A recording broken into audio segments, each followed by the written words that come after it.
Shalom saudara, kita berjumpa lagi hari ini dengan kasih setia Tuhan. Saya diingatkan kitab Roma pasal yang ke-8 ayat yang ke-8. Mereka yang hidup dalam daging tidak mungkin berkenan kepada Allah. Nah saudaraku yang dikasihi Tuhan, hidup itu adalah pilihan. Mau baik atau tidak. Mau berkenan kepada Allah sebagai otoritas tertinggi dalam segala hidup kita, dalam setiap aspek hidup kita, atau kita mau menuruti kehendak kita sendiri.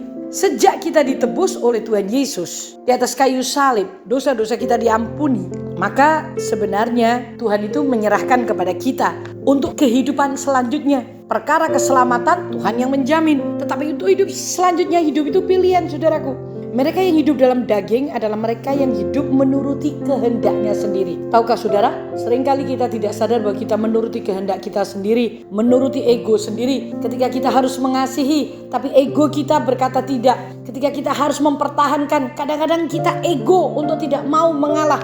Oh, itu sebenarnya kita menuruti daging, menuruti kenikmatan dunia. Daging kita tuh rasanya enak gitu loh kalau kita tuh dihormati, kalau kita disanjung, kalau orang lain itu menundukkan diri kepada kita tuh rasanya ada kepuasan tersendiri. Ya saudaraku, nah biasanya kebenaran mulai terabaikan, kebenaran mulai disingkirkan, bahkan ada pelanggaran-pelanggaran firman Tuhan. Saudara, tahukah saudara bahwa Alkitab berkata mereka yang hidup menurut daging tidak mungkin berkenan kepada Allah. Wah, ini benar-benar satu warning, satu pagar. Ini sudah lampu merah. Kalau saudara mau hidup berkenan, dikenan oleh Allah, maka saudara tidak boleh hidup menurut daging. Karena daging kita itu mintanya disanjung, kita itu minta diperhatikan, kita minta orang lain itu baik kepada kita. Kita minta semuanya itu seakan-akan menundukkan diri atau ada di bawah kita, sehingga rasanya kita ini disanjung. Orang-orang seperti itu gak mungkin saudaraku bisa berkenan kepada Allah, karena egonya, akunya keluar, bahkan itu menyaingi Tuhan kita. Susah saudaraku, karena dia bersaing dengan Allah.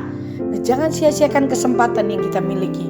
Ayo isi waktu dengan kita melakukan hal-hal yang berkenan kepada Tuhan. Saya percaya hidupmu dan hidupku akan mengalami sesuatu yang luar biasa ketika kita menundukkan diri. Daging kita sanggali. Saudara, jangan kau lepaskan mutiara karena kedaginganmu. Saya percaya ketika kita menyalipkan daging kita, maka kehidupan akan berlangsung. Bapa, terima kasih buat firman-Mu hari ini.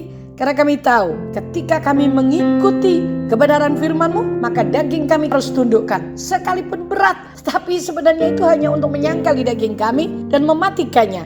Roh Kudus, tolong kami untuk bisa kami mematikannya. Karena kami tahu ketika kami mau mematikannya, kuasa Roh-Mu Tuhan akan mematikan daging kami. Terima kasih buat hari ini, hidup yang berkemenangan. Dalam nama Yesus, amin.